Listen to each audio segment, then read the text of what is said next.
নমস্কার। শান্তনু সেন ফাঁসিয়ে দিলেন তৃণমূলকে। মুখপাত্রের পদ থেকে সরিয়ে দিতেই স্বাস্থ্য দপ্তরের ভাণ্ডাফোড় করে দিলেন শান্তনু সেন। শান্তনু সেন বলেছেন, আমি আরজি করের প্রাক্তনী, আমার মেয়েও আরজি করে পড়ে। সেখানকার শিক্ষা ব্যবস্থা এখন রসাতলে চলে গেছে। কয়েকজনকে খুশি করতে পারলে উত্তর হাতে নিয়ে পরীক্ষায় বসা যায়, পরীক্ষার হলে টোকাটুকিও করা যায়। এই কথা বলেছেন খোদ তৃণমূলের মুখপাত্র রাজ্যসভার প্রাক্তন সাংসদ শান্তনু সেন। আগেই আন্দোলনকারীদের পক্ষে জোরালো সওয়াল করেছিলেন শান্তনু সেন, যা তৃণমূলের মধ্যে শোরগোল পড়ে গেছে। শুনুন কি বলেছিলেন তৃণমূলের মুখপাত্র শান্তনু সেন। যারা আন্দোলন করছে তাদের দাবি যুক্তিযুক্ত এবং যারা এই বর্বরচিত কাজ করেছে কোনো দল না দেখে অবিলম্বে তাদের চিহ্নিত করে তাদের বিরুদ্ধে ব্যবস্থা নিতে হবে। আজ আমি এই কলেজের একজন প্রাক্তনী হিসেবে একই দাবি করছি। আমি মনে করি না কলকাতা পুলিশ, যারা স্কটল্যান্ড ইয়ার্ডের সাথে যাদের তুলনা করা হয়, প্রকাশ্যে পুলিশের সামনে যে মবটা ঝামেলা করলো তাদেরকে চিহ্নিত করতে বেশি সময় লাগার কথা নয়।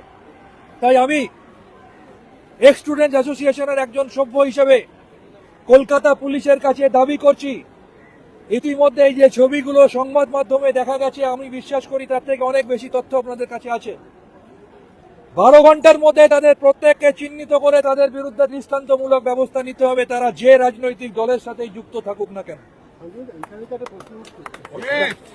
এবং আমি আবার বলছি, আমরা এক্স স্টুডেন্ট, গতকাল আমরা ইন্ডিয়ান মেডিকেল অ্যাসোসিয়েশনের তরফ থেকে আমাদের সর্বভারতীয় সভাপতি বলে এসছে, ভারতবর্ষের ইন্ডিয়ান মেডিকেল অ্যাসোসিয়েশনের 4 লক্ষ ডাক্তার এই আন্দোলনের সাথে আছে এবং সেই পরিবারের সাথে আছে।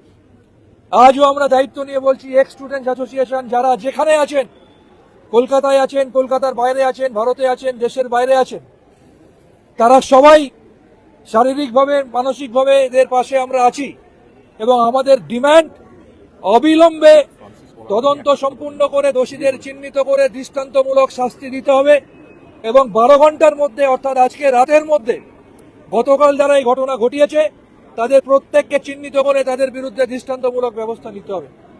আমি নিজে রাত্রি 4টে সাড়ে 4টে পর্যন্ত ছিলাম। আমি বিভিন্ন ডাক্তার, আমি বিভিন্ন নার্স, আমি বিভিন্ন রিপোর্টারের কাছ থেকে ফোন পেয়েছি। কোনো একটা জনপ্রিয় টিভি চ্যানেলের ডিরেক্টর আমাকে বলছেন যে আমার 2জন মহিলা রিপোর্টার আটকে গেছে, ডক্টর সেন একটু রেস্কিউ করার ব্যবস্থা করুন। এই ধরনের হিংস্র কাজ যারা করেছে, অনেকে বলছে এভিডেন্স ট্যাম্পার করার চেষ্টা করা হয়েছে। আমি বিশ্বাস করি সিবিআই নিরপেক্ষ তদন্ত করে তাদের চিহ্নিত করবে। এবং আমার প্রশ্ন, ভারতবর্ষের এই একমাত্র প্রিন্সিপাল যাকে নিয়ে এত আলোচনা সমালোচনা, এত ঝড়, তাহলে শুধু তাকে আমরা বুক দিয়ে কেন আটকে রাখার চেষ্টা করব?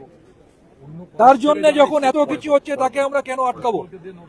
আমরা সিবিআই তদন্ত চলাকালীন দেখেছি প্রয়োজনে অনেককে সিবিআই কাস্টডিতে নিয়ে ইনভেস্টিগেট করেছে।